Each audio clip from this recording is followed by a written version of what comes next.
Hello and welcome to MTG Burgeoning, your channel for all things magic. In this video, we are going to discuss the quintessential cards needed to build the core of a mere tribal commander deck with Urtet, Remnant of Memnarch as its general.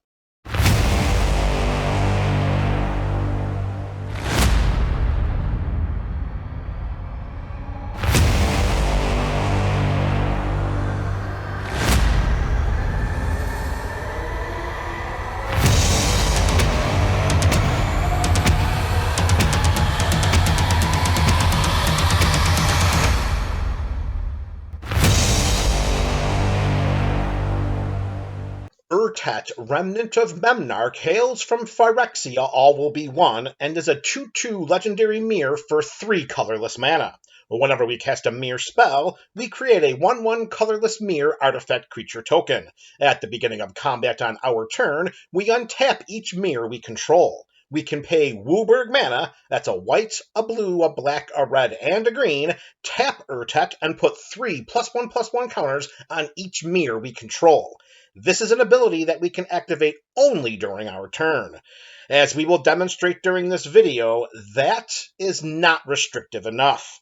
Urtet is easily the most powerful and versatile mirror general in Magic at the moment, and we are going to take advantage of each of its 3 abilities.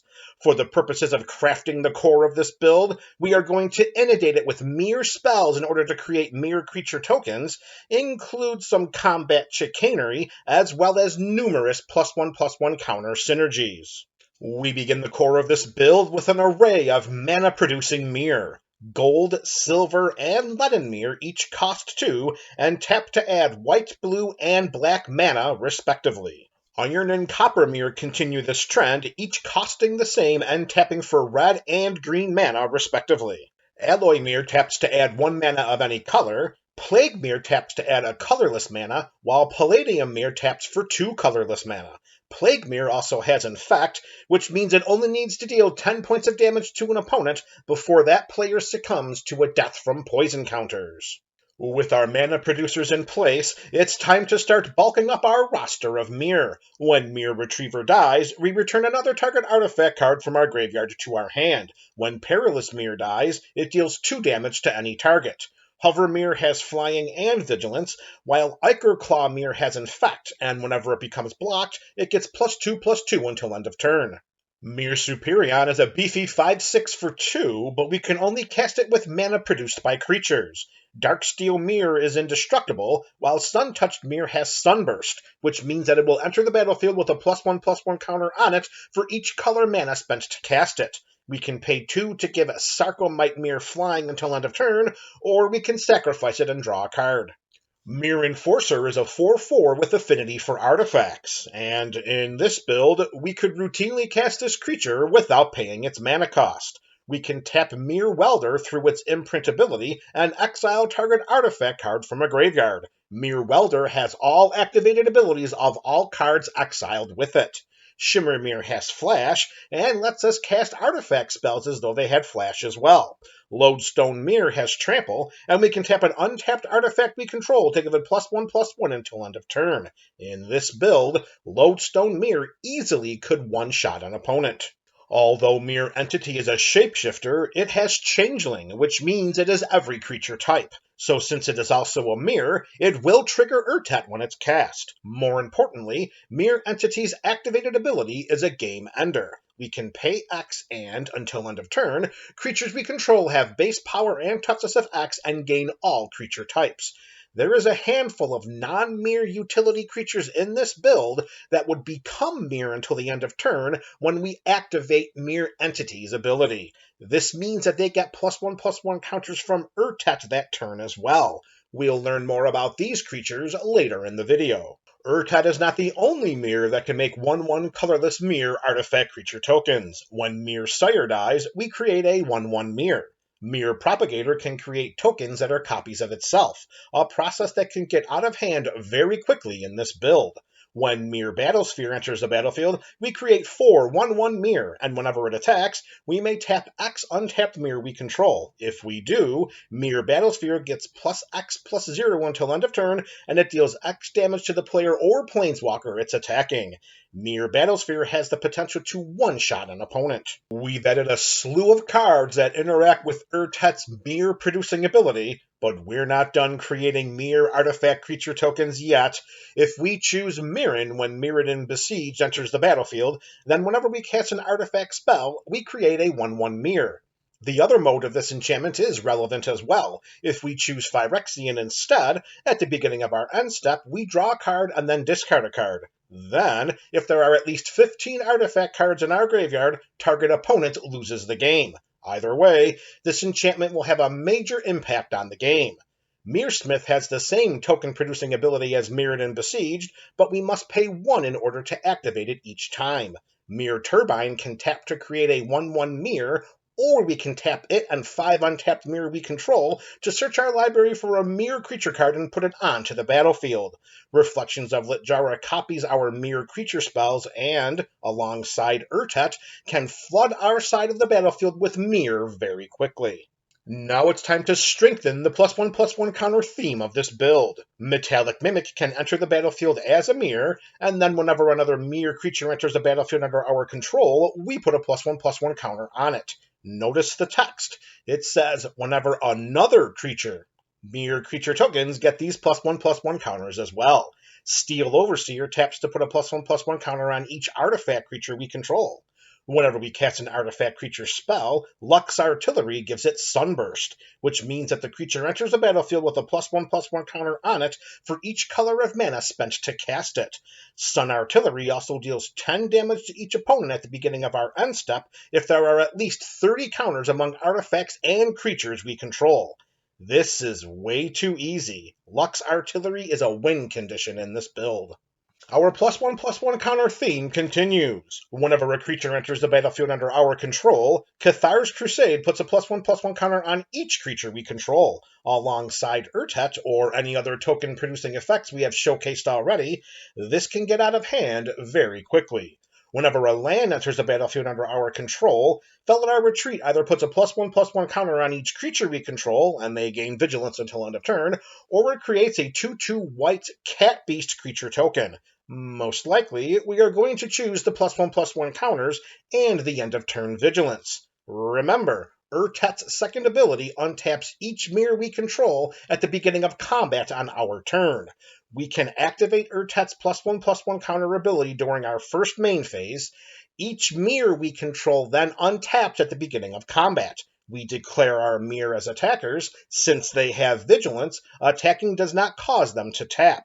Before combat damage is dealt, we can activate Urtet's +1/+1 counter ability once more. That's 6 +1/+1 counters on each mirror in the same turn.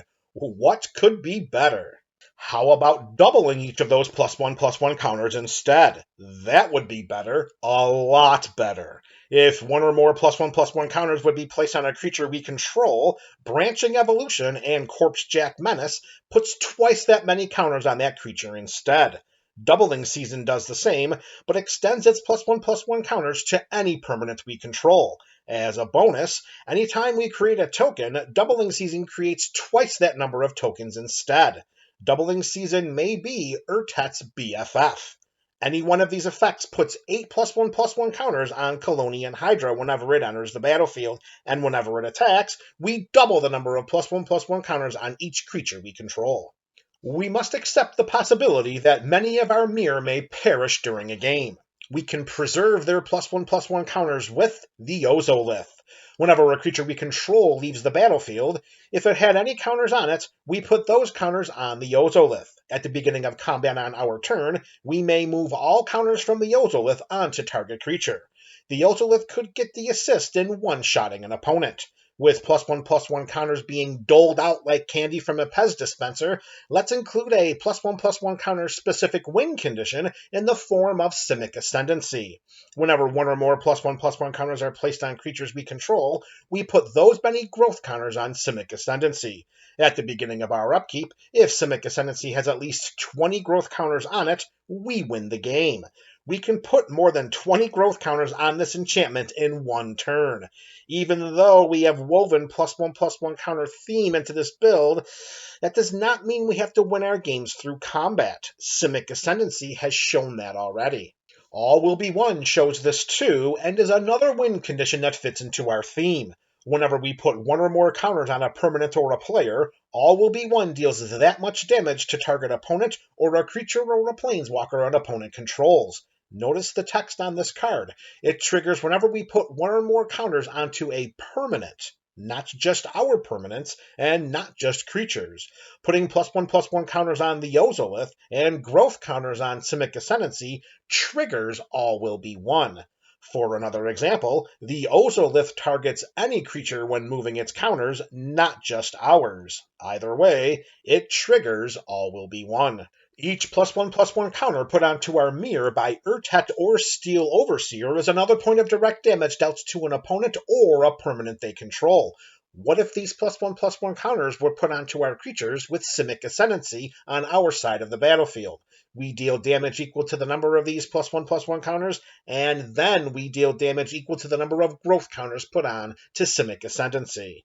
Well, what if we control any combination of Branching Evolution, Corpsejack Menace, or Doubling Season? Or what if we are sending Colonian Hydra into combat? If All Will Be One is on our side of the battlefield with any of these cards, it is good game. Let's make it clear here. While Urtet is an amazing and powerful mirror commander option, All Will Be One is the most powerful card in the core of this build. We have established that the process of putting +1/+1 counters onto our creatures is as impactful as our creatures having +1/+1 counters on them. Now, let's add some spells and effects to exploit this dynamic even further. Mirror Galvanizer provides an Anthem effect, and we can also pay 1 and tap it to untap each other mirror we control. Clock of Omens has a static effect that allows us to tap 2 untapped artifacts we control to untap target artifact. We have a lot of artifacts in this build, so we should be able to untap Urtet quite frequently. For an infinitely repeatable untap effect, we include Isochron Scepter and Dramatic Reversal. In this scenario, when the Scepter enters the battlefield, we exile Dramatic Reversal from our hand and imprint it onto the Scepter. We can pay 2, tap it, and cast Dramatic Reversal without paying its mana cost. If we have any non-land mana sources that can tap for at least 2 mana, then we can cast Dramatic Reversal infinitely. If we have non-land mana sources that can tap for more than 2 mana, we can generate infinite mana. In this scenario, artifacts like Timeless Lotus or an online Prismatic Geoscope can be tapped to activate Urtet's ability each time we utilize the Scepter Reversal combo. Cryptolith Rite, which gives creatures we control the ability to tap for 1 mana of any color, works here as well. Our creatures untap with the Scepter Reversal combo and can tap to add the mana necessary to activate Urtet's ability over and over and over again. If needed, we can filter this infinite mana through cards like Energy Refractor, Prismite, or Stonework Pack Beast. They turn any 2 mana into 1 mana of any color, all of which can be stockpiled to activate Urtet's ability over and over and over again. Now we're going to synergize our card draw effects with our artifacts and creatures. Vidalcan Archmage and Joyra Weatherlight Captain draw us a card whenever we cast an artifact spell, and in the case of Joyra, her card drawing trigger extends to legendaries and sagas as well. Vanquisher's Banner triggers whenever we cast a mirror creature spell, while also providing an Anthem effect. Kindred Discovery draws us a card whenever a mirror enters the battlefield under our control, or whenever it attacks. For one-time burst card draw options, Distant Melody is the tribal gold standard. We draw a card for each mirror we control. Monumental Corruption has target player draw X cards and lose X life, where X is the number of artifacts we control. If we control more artifacts than an opponent has life, we could target that opponent with this sorcery and knock that player out of the game. Pact of the Serpent could do the same. Target player draws X cards and loses X life, where X is the number of mirror we control. Let's move closer to completing the core of this build. We can reduce the mana value of our mirror spells with Urza's Incubator and Herald's Horn. As a bonus, Herald's Horn can provide card advantage. Other options like Ethereum Sculptor, Enthusiastic Mechanaut, Foundry Inspector, and Cloud Key reduce our artifact spells by 1, which also includes our mirror creature spells. Notice that each of these cost-reducing options are artifacts, injecting even more artifact synergies into this build. Some Anthem effects can boost the power and toughness of our creatures. Icon of Ancestry gives mirror we control +1/+1 and provides potential card advantage. Etchings of the Chosen does the same, but swaps out card advantage for targeted creature protection. Urtet approves. Mirror Matrix follows suit, is indestructible, and has a token-producing mana sink, which could be an outlet for the aforementioned infinite mana generated by our Scepter Reversal combo. Obelisk of Erd gives mirror creatures we control +2/+2 and can be cheated onto the battlefield through its Convoke ability. Tempered Steel gives all artifact creatures we control +2/+2, while Forsaken Monument gives colorless creatures we control +2/+2 and gains us 2 life whenever we cast a colorless spell. Also, whenever we tap a permanent for colorless mana, we add an additional colorless mana. Basalt Monolith approves, especially if we have a mana filtering creature on our side of the battlefield. Adding a few more win conditions will balance this build more and make it even stronger. With such a go very wide artifact strategy, equipping Cranial Plating at instant speed could one-shot an opponent. Alibu Ancient Witness is a sneaky play here. Other artifact creatures we control have haste, and whenever one or more artifact creatures we control attack, Alibu deals X damage to any target and we scry X, where X is the number of tapped artifacts we control. The haste enablement is fierce here, but the direct damage ability equaling the number of tapped artifacts we control is ridiculously bonkers. Instead of one-shotting an opponent, let's all-shot them instead. Chroma's Will gives our entire army Flying, Vigilance, Double Strike, Lifelink, Indestructible, and protection from all colors until end of turn if Urtet is on our side of the battlefield when we cast it. Tezzeret, Master of the Bridge, gives creature and planeswalker spells we control affinity for artifacts. That's going to cause a lot of problems for our opponents. Tezzeret's +2 loyalty ability is even more problematic. It deals X damage to each opponent, where X is the number of artifacts we control, and we gain X life. In addition to artifact recursion and cheat into play abilities, Tezzeret is a perfect planeswalker win condition for this build. Another great win condition, even though our opponents may not agree, is Triumph of the Hordes, with the potential to create very tall creatures on our side of the battlefield. Giving them trample and infect until the end of turn can be game ending. Hopefully, it won't be friendship ending. Let's bring this video to a close by discussing a few cards that synergize with and enhance the theme of this build. Encroaching Mycosynth makes all non-land permanents we control artifacts in addition to their other types. The same is true for permanent spells we control and non-land permanent cards we own that aren't on the battlefield. Our artifact synergies become stronger through this effect because we have more artifacts at our disposal. Darksteel Forge and Eldrazi Monument protect our artifacts by giving them indestructible. For the Monument, we must sacrifice a creature at the beginning of our upkeep, or we sacrifice it. In addition to indestructible, it gives creatures we control +1/+1 and flying. Evasion is potent here. We can consider Eldrazi Monument a win condition. Speaking of evasion in combat, Herald of Secret Streams makes creatures we control with +1/+1 counters on them unblockable, while Kodama of the West Tree's modified mechanic gives them trample, and whenever a creature we control deals combat damage to a player, we search our library for a basic land and ramp it into play tapped. Speaking of ramp, Mere Reservoir can return a mirror from our graveyard to our hand, but it can also tap for 2 mana. This mana can only be spent to cast mirror spells or activated abilities of mirror. Urtet approves. Our opponents do not. This video provided a blueprint for building the core of a mirror tribal commander deck around Urtet, Remnant of Memnarch as its general. Removal spells, disruption, ramp, and the land base can vary from build to build, and also are dependent on metagame preferences and availability. The cards discussed during this video are suggested options for building a mirror tribal deck with a focus on +1/+1 counters, in addition to providing ways to optimize this theme.